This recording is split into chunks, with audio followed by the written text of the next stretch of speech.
Hello friend, আমি মনি নিয়ে চলে এসেছি আরও একটা নতুন ভিডিও। আজকে আমি সকাল সকাল রেডি হয়ে গেছিলাম স্নান টান করে বাড়ি আসার জন্য। আমি তো জেঠিমাদের বাড়িতে ছিলাম, তারপর ওখান থেকে বাড়ি আসার জন্য আমি রেডি হয়ে গিয়েছিলাম। আর এখানে দেখো দাদা গাড়ি বের করে নিয়ে দাঁড়িয়েছিল। দাদা আজকে যাচ্ছিল দিদিদের বাড়ি, ওখানে হচ্ছে আইবুড়ো ভাত খেতে দিয়ে ওখান থেকে দিদিকে নিয়ে আসবে। দিদিদের বাড়ি যাওয়ার পথেই যেহেতু আমাদের বাড়ি পড়ে, তাই আমি ওখানে বলে দিয়েছিলাম যে আমাকে নামিয়ে দেবে, তাই ওখান থেকে ওদের সাথেই চলে এসেছিলাম।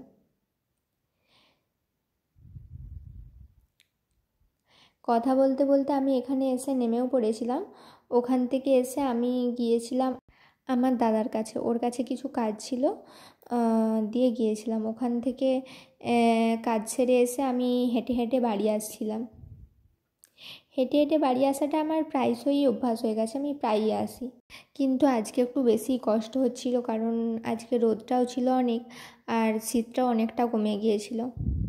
এই যে দেখো, কথা বলতে বলতে আমি হাঁটতে হাঁটতে চলেই যাচ্ছিলাম।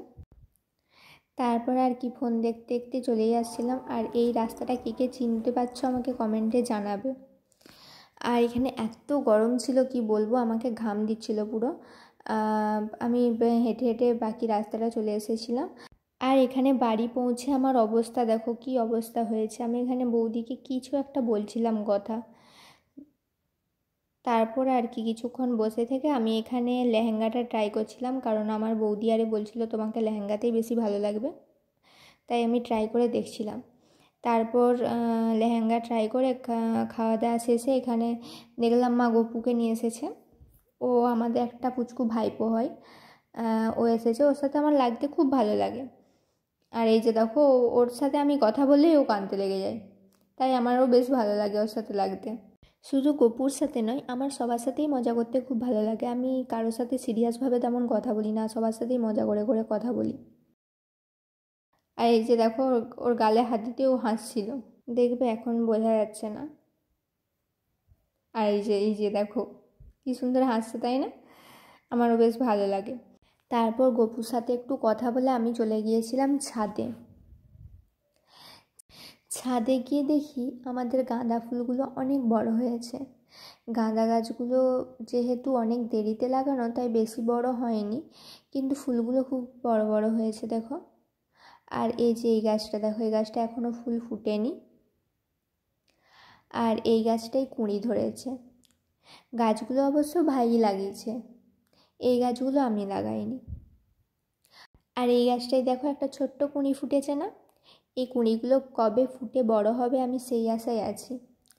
আর আমি ছাদে এসেছিলাম আমার চুলে রোদ লাগাতে, কারণ আমি একটা ভিডিওতে দেখেছিলাম প্রত্যেক দিন অন্তত 10-15 মিনিট হলেও চুলে রোদ লাগানো উচিত। আর এখানে দেখো, আমি যে গোলাপ গাছটা লাগিয়েছিলাম সেই গাছটাই ছোট একটা পাতাও গজাচ্ছে। আমি ভেবেছিলাম গাছটা হবে না, কিন্তু দেখছি হয়ে গেছে। এই প্রথমবার আমার হাতে লাগানো কোনো গাছ হচ্ছে। আর এইখানে দেখো বেচারি বড় বৌদি, বেচারার মুখে কী যে বেরিয়ে গেছে জানি না। খুব আফসোস হচ্ছে, মেয়েটা 2 দিন পরে বেড়াতে যাবে, তাই এখানে নিম হলুদ লাগাচ্ছিল। আমি অবশ্য ওর জন্য নিম পাতা এনে দিয়েছিলাম, আর ও হলুদ দিয়ে দিয়েছিল, তো ওখান থেকে লাগাচ্ছিল। তারপর আমি ঘুমিয়ে পড়েছিলাম। ঘুম থেকে উঠে ভাবি কি করা যায়। তারপর ভাবলাম যে বাড়িতে একটা চাউমিন আছে, চাউমিনই করে ফেলি। ওই জন্য আমি মাঠে যাচ্ছিলাম সবজি আনতে, ভেজ চাউমিন করব। তারপর আমি জুতোটা পরতে ভুলে গিয়েছিলাম, অর্ধেকটা থেকে ঘুরে এসে আমি আবার জুতোটা পরে আবার যাচ্ছিলাম। বেশ অনেক দিন পরে সবজি বাড়ি যাচ্ছি। দেখা হবে যে কি কি লাগিয়েছিলাম, কত বড় হয়েছে গাছগুলো। অনেক দিন পরে যাচ্ছি তো দেখা হবে, অনেক দিন যাওয়া হয় না, তাই আমি চলে যাচ্ছিলাম তাড়াতাড়ি।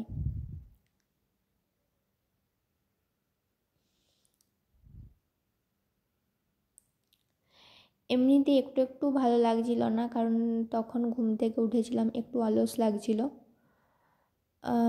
তবুও কি আর করার, খেতে যখন ইচ্ছে করছে যেতে তো হবেই। আর তখন প্রায় সন্ধে সন্ধে হয়ে এসেছিল, তাই আর অন্য কাউকেও বলতে পারছিলাম না যে জমি থেকে আমাকে কিছু সবজি এনে দাও। আর এই যে দেখো, আমি যাচ্ছিলাম।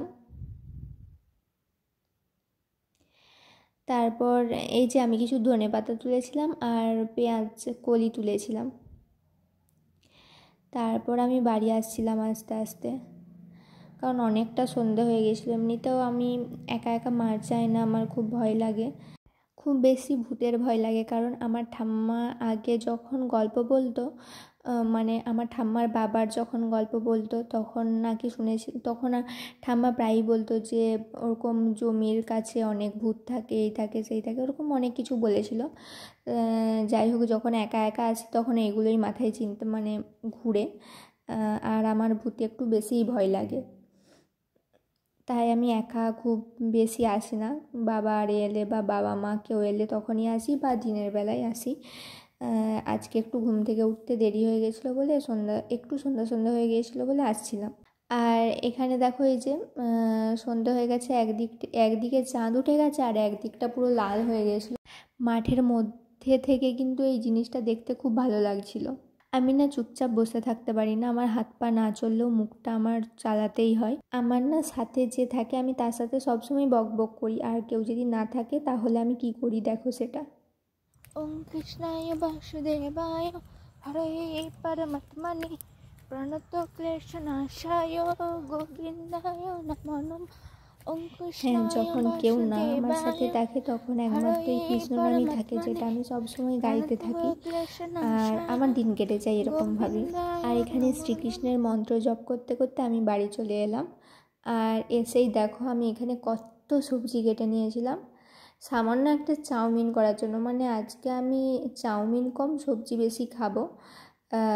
এমনিতেও সবজি খাওয়া শরীরের পক্ষে ভালো, কিন্তু সবজিটা শুধু তো খেতে পারি না, তাই চাউমিনের সাথে মিশিয়েই খাচ্ছি আর কি বলতে পারো। এরকম সব রকম সবজি দিয়ে করলেও মানে সবজিটা চাউমিনের থেকে সবজিটা বেশি থাকলেও খেতে খারাপ হয়নি, কিন্তু চাউমিনটা খুব ভালোই হয়েছিল। চাউমিনটা খাওয়ার পরে গল্প করছিলাম, আর তখনই বাবা এসে বললো তুই চা কর, তোর হাতে অনেক দিন চা খাইনি, একটু চা খাবো। তাই বাবাকে চা করে দিলাম, তারপরে আমরা লুডো খেলেছিলাম, আর তারপরে বাবা ভাত মেখে দিয়েছিল, খেয়ে নিয়েছিলাম। আজকের মতো টাটা গাইস, রাধে রাধে।